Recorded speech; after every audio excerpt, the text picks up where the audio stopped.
Assalamualaikum warahmatullahi wabarakatuh. Berikutnya saya akan menjelaskan mengenai gaya antar molekul atau disingkat dengan GAM.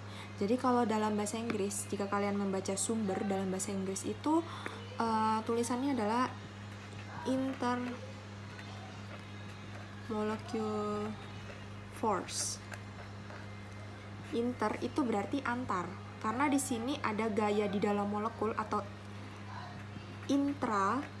Kalau ini di dalam molekul itu sendiri, sedangkan kalau intermolekul itu antar molekul. Jadi ada dua molekul, misalnya saya contohkan H2O dengan H2O.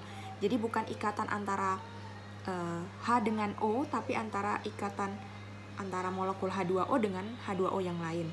Nah, semakin kuat gaya antar molekulnya, maka ini berpengaruh pada titik leleh dan titik didihnya.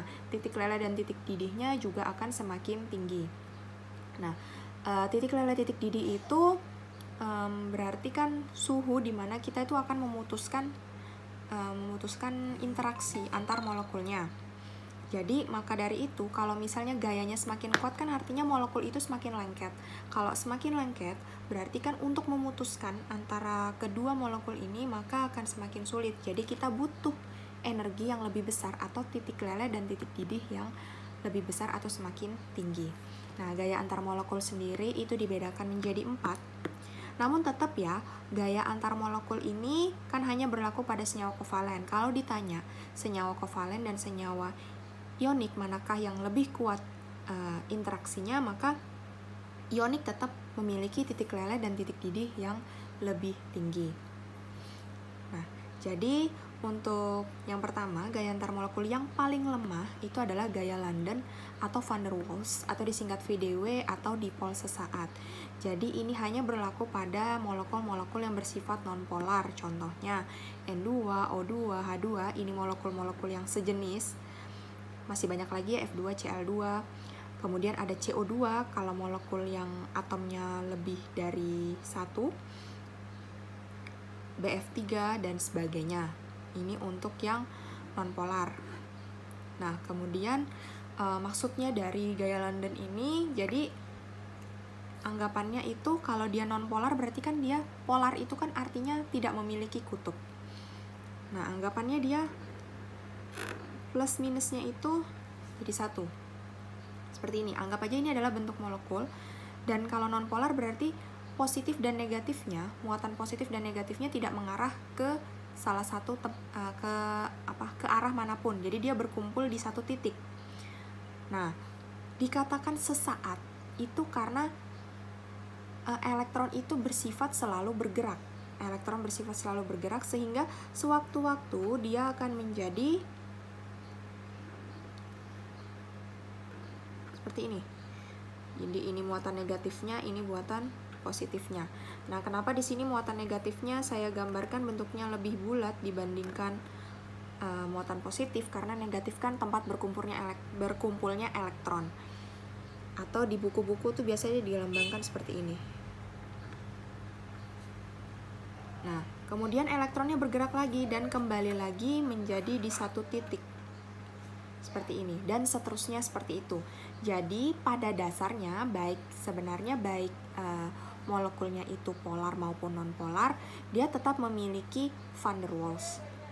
Jadi kalau dikatakan misalnya H2O yang sudah kalian ketahui bahwa H2O itu adalah polar, apakah dia memiliki van der Waals? Iya, dia memiliki van der Waals. Karena setiap molekul, saya ulangi, setiap molekul itu pasti memiliki van der Waals atau dipol sesaat. Selanjutnya yang kedua adalah gaya dipol terimbas. Namanya aja terimbas berarti itu dia mendapatkan imbasan dari yang sifatnya polar. Jadi nonpolar ini saya contohkan N2. Anggapannya seperti ini. Ini N2-nya. Kemudian ada molekul H2O. Saya gambarkan seperti ini. Nah, misalnya ini negatif. Ini berinteraksi, saling berinteraksi, sehingga nanti jadinya karena di muatan negatif ini lebih dekat dengan molekul nonpolar ini, maka yang tertarik adalah muatan positifnya. Jadi bentuknya nanti seperti ini. Ini yang N2 tadi ya. Ini H2O. Ini masih N2, ini yang tertarik adalah yang positif.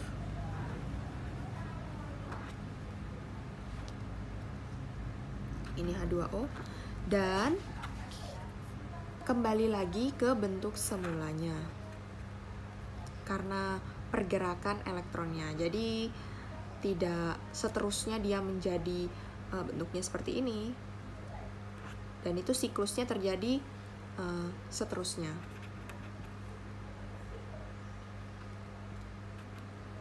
H2O dan ini N2.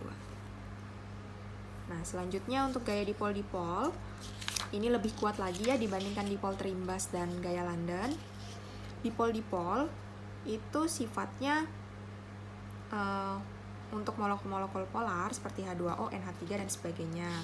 Nah, jadi kalau ini dia sudah pasti bentuknya memiliki muatan dipol negatif dan positif ya.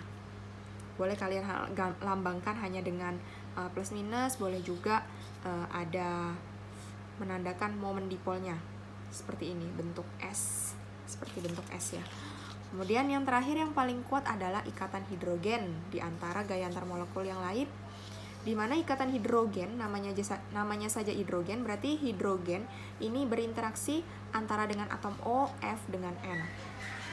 Kenapa OFN? Karena di antara ketiganya ini memiliki keelektronegatifan yang paling tinggi, jadi ikatannya pun semakin kuat. Nah, H dengan O, H2O, H dengan F menjadi HF, H dengan N menjadi NH3. Selain ini tidak ada terjadi ikatan hidrogen. Contoh CH4, berarti H dengan C berarti tidak ada ikatan hidrogennya. Nah, ini yang seperti saya bilang tadi, jangan sampai kalian keliru kalau kita sekarang belajar tentang gaya antar molekul atau intermolekul, bukan intra. Karena kalau intra, misalnya saya gambarkan H2O, katanya seperti ini.